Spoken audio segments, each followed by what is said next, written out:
ఓం గం గణపతియే నమః. హలో అండి, అందరికీ నమస్కారం. అందరూ ఎలా ఉన్నారు? ఈ 2025లో నవంబర్ నెలలో సంకటహర చతుర్థి ఎప్పుడు వచ్చింది? నవంబర్ 8 శనివారం జరుపుకోవాలా? లేక నవంబర్ 9 ఆదివారం జరుపుకోవాలా? ఈ నెల పీఠం పేరేంటి? అలాగే నామం పేరేంటి? పూజా శుభ సమయాలు ఎప్పుడు? అలాగే చంద్రోదయ సమయం ఎప్పుడు?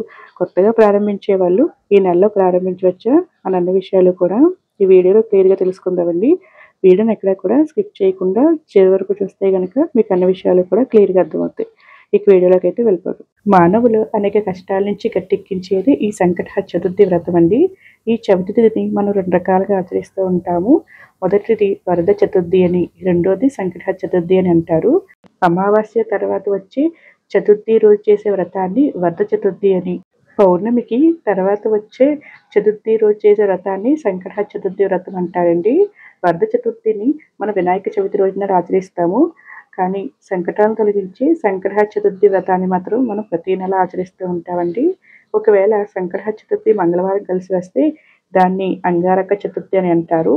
అలా రావడం చాలా విశేషం అండి. ఇలా అంగారక చతుర్థి రోజు కనుక ఈ వ్రతాన్ని ఆచరిస్తే మనకున్న కొద్ది దోషాలన్నీ తొలగిపోవడమే కాకుండా మనకు ఎటువంటి దోషాలు ఉన్నా కూడా అవి కూడా తొలగిపోతాయండి. ఈ 2025 నవంబర్ నెలలో సంకటహర చతుర్థి వ్రతాన్ని ఎప్పుడు ఆచరించాలంటే సంకటహర చతుర్థి చవితి తిథి ప్రారంభం వచ్చి 2025 నవంబర్ 8 శనివారం మధ్యాహ్నం 12 గంటల 8 నిమిషాల నుంచి ప్రారంభమై నవంబర్ 9 ఆదివారం ఉదయం 9 గంటల 54 నిమిషాల వరకు అయితే ఈ చవితి తిథి అనేది ఉంటుందండి. మిగతా పండుగలన్నీ మనం సూర్యోదయానికి ఏ తిథి ఉంటుందో ఆ రోజు ఆచరించాలి. కానీ సంకటహర చతుర్థి వ్రతాన్ని మాత్రం మనకు చంద్రోదయానికి చవితి తిథి ఏ రోజు ఉంటుందో ఆ రోజు ఆచరించాలి. కాబట్టి 2025 నవంబర్ 8 శనివారం రోజు నాడే మనం సంకటహర చతుర్థి వ్రతాన్ని ఆచరించాలండి. మనకి ఈ రోజు ఉదయం పూజా సమయం వచ్చి నవంబర్ 8 శనివారం తెల్లవారుజామున 5 గంటల నుంచి ఉదయం 6 గంటల లోపు మీరు పూజన చేసుకోవచ్చండి. ఈ సమయంలో మంచిది కాబట్టి ముడుపును కూడా ఇదే సమయంలో కట్టుకోవాలండి. ఆ సమయంలో వీలు కాని వారు తిరిగి ఉదయం 7 గంటల నుంచి 9 గంటల లోపల కూడా మీరు ముడుపు కట్టి పూజనైతే చేసుకోవచ్చండి. అలాగే సాయంత్రం పూజ శుభ సమయం వచ్చి సాయంత్రం 6 గంటల 5 నిమిషాల నుంచి రాత్రి 8 గంటల 30 నిమిషాల లోపు కూడా మీరు పూజనైతే చేసుకోవచ్చండి. ఈ నెల స్వామివారి నామం పేరు వచ్చి గణదీప మహాగణపతి అనే నామంతో స్వామివారిని పూజించాలండి. అలాగే పీఠం పేరు వచ్చి శివపీఠం అండి. మొదటిసారి ప్రారంభించే వాళ్ళు ఈ నెలలో ప్రారంభించవచ్చా అంటే ప్రారంభించవచ్చండి. ఇది కార్తీక మాసం కాబట్టి అన్నీ కూడా మంచి రోజులే అండి. చాలా మంచిదండి ఈ నెలలో ప్రారంభిస్తే కనుక. కాబట్టి ఎవరైనా సరే మొదటిసారి ప్రారంభించే వాళ్ళు ఈ నెలలో ప్రారంభించవచ్చండి. అలాగే ఈ రోజునాడు మరి ఉదయం చవితి తిథి లేదు కాబట్టి సాయంత్రం ముడుపు కట్టచ్చా అంటే అలా కాదండి. మొదటిసారి కట్టేవారైనా సరే ప్రతి నెల ఆచరించే వారైనా సరే ముడుపు మాత్రం ఈ రోజు ఉదయమే కట్టాలండి. ఎందుకంటే మనం ఉదయం నుంచి సాయంత్రం వరకు కూడా ఉపవాసం ఉండి సాయంత్రం మనం చంద్రుడికి అర్ఘ్యం ఇచ్చాకే అప్పుడు ఉపవాసాన్ని అనేది విరమించాలండి. ఈరోజు ఈ వ్రతాన్ని ఎన్ని నెలలు ఆచరించాలంటే 3 కానీ 5 కానీ 11 కానీ 21 నెలల పాటు అయితే ఈ వ్రతాన్ని ఆచరించాలండి. ఈ రోజు చంద్రోదయ సమయం వచ్చి రాత్రి 8 గంటల 24 నిమిషాలకండి.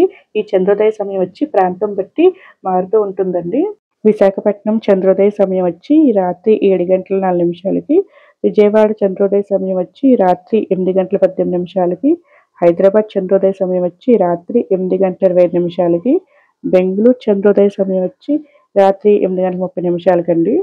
ఇవి కాకుండా చంద్రోదయ సమయంలో మీ ప్రాంతం పేరు లేదనుకుంటే కనుక మీకు నియర్ బై ఏ ప్రాంతం ఉంటుందో ఏ సిటీ ఉంటుందో ఆ చంద్రోదయ సమయాల్ని మీరు పాటించాలండి. లేకపోతే నాకు మెసేజ్ బాక్స్లో కామెంట్ చేస్తే కనుక మీ ప్రాంతం పేరు నేను రిప్లై ఇస్తాను. ఉదయం మనం స్వామివారికి ముడుపు కడతాం కదండి, అందులోని బియ్యంతోనే మనం స్వామివారికి నైవేద్యాలు అనేవి చేసి పెట్టాలండి.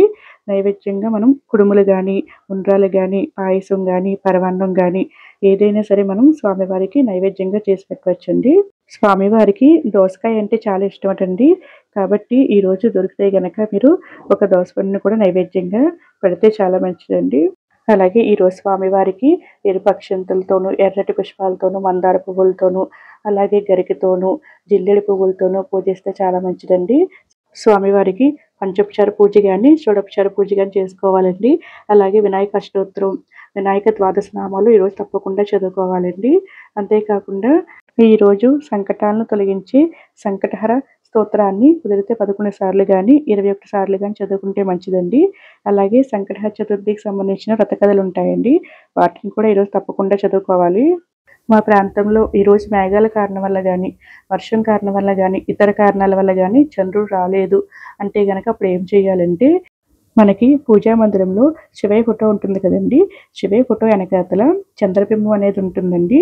ఆ చంద్రబింబాన్ని చూస్తూ కూడా మనం ఈరోజు చంద్రుడికి 3 సార్లు అర్ఘ్య అనేది సమర్పించవచ్చండి. లేకపోతే ఒక రాగి కాయిన్ గానీ, వెండి కాయిన్ గానీ, లేకపోతే రూ. 5 కాయిన్ గానీ తీసుకొని దాన్ని చంద్రునిగా భావించి, కాయిన్‌కి గంధం రాసి, ఆ కాయిన్‌ని పాలతో ప్రోక్షణ చేసి, చంద్రునికి అర్ఘ్యం చూపించినట్టుగా భావించి, ఆ కాయిన్‌కి కూడా అర్ఘ్యాన్నయితే సమర్పించవచ్చండి. ఇలా కూడా చేయవచ్చు. సో, ఇదండి వీడియో. నవంబర్ నెలలో వచ్చే సంకటహర చతుర్థి పీఠం పేరు, నామం పేరు, అలాగే పూజా సమయాలు, చంద్రోదయ సమయాల గురించి అన్ని వివరాలు కూడా ఈ వీడియోలో క్లియర్‌గా అందించాలనుకుంటున్నాను. నా వీడియో నచ్చితే గనక ప్లీజ్ లైక్ చేయండి, షేర్ చేయండి, సబ్స్క్రైబ్ చేసుకోండి. మరొక మంచి వీడియోతో మళ్ళీ కలుద్దాం. సర్వే జన సుఖినో భవంతు. Thank you for watching.